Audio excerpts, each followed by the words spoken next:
Femme que vous voyez sur l'image est une TikTokeuse.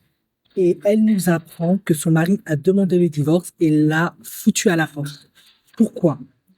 Car elle était chez elle tranquillement à s'occuper de ses enfants lorsque soudain elle a eu besoin, comme toutes les autres, d'avoir un TikTok pour parler un peu d'elle et de sa vie. Sauf que un jour elle était dans un live où elle parlait et parfois ses enfants intervenaient dans le live, ils rigolaient comme font beaucoup de mamans, hein. Et il y a 2 Afghanistans qui sont montés, une ancienne amie d'enfance d'un de ses patelins qu'elle connaissait qui est montée. Elle a un peu discuté et il est sorti comme une furie et il l'a menacée en lui disant: «Pourquoi tu me trompes? Qu'est-ce que tu fous?» et cetera. Elle lui a dit: «Je ne te trompe pas, je discute juste avec des gens comme ça». Et il ne l'a pas cru et il lui a fait comprendre: «Je vais demander le divorce, prends la porte». Bien évidemment, vous vous dites qu'il n'y a pas de fumée sans feu, il y a bien des antécédents pour qu'ils en arrivent là. Ça, c'est pas survenu comme ça.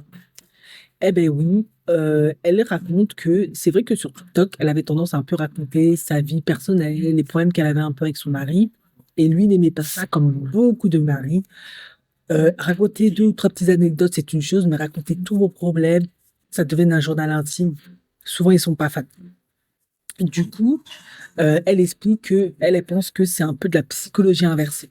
Qu'est-ce que c'est la psychologie inversée? C'est que, en gros, par exemple, dans le cas de son mari, c'est lui, en fait, qui serait plutôt infidèle ou qui aurait des envies d'être infidèle avec, une de ses assistantes ou collègues ou secrétaires. Parce que je crois qu'il travaille dans une entreprise parce qu'elle l'entend souvent au téléphone lui dire: «T'es la meilleure», la complimenter. Ils ont l'air d'avoir une bonne alchimie, une bonne complicité.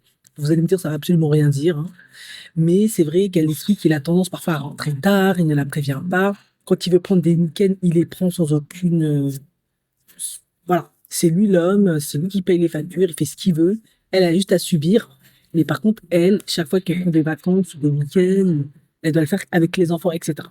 Donc, vous avez peut-être compris, peut-être que son mari s'inscrit plus dans un schéma traditionnel et la femme, ben voilà, elle doit être là pour lui ou tout simplement, typiquement, ça aussi, il y a aussi cette réalité-là, hein. Quand toi-même tu es infidèle ou d'envie de tromper ta femme ou ton mari, ben tu l'accuses, comme on dit, hein, quand tu veux tuer ton chien, tu l'accuses d'avoir la rage, ben tu l'accuses aussi d'être infidèle, parce qu'en fait c'est toi qui n'est pas carré.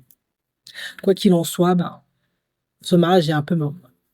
Et vous l'avez bien compris, si elle est venue sur TikTok pour raconter tout ça, c'est qu'elle a bien l'intention de ne pas arrêter TikTok. Et ça, c'est un phénomène qu'ont les femmes modernes aussi de nos jours.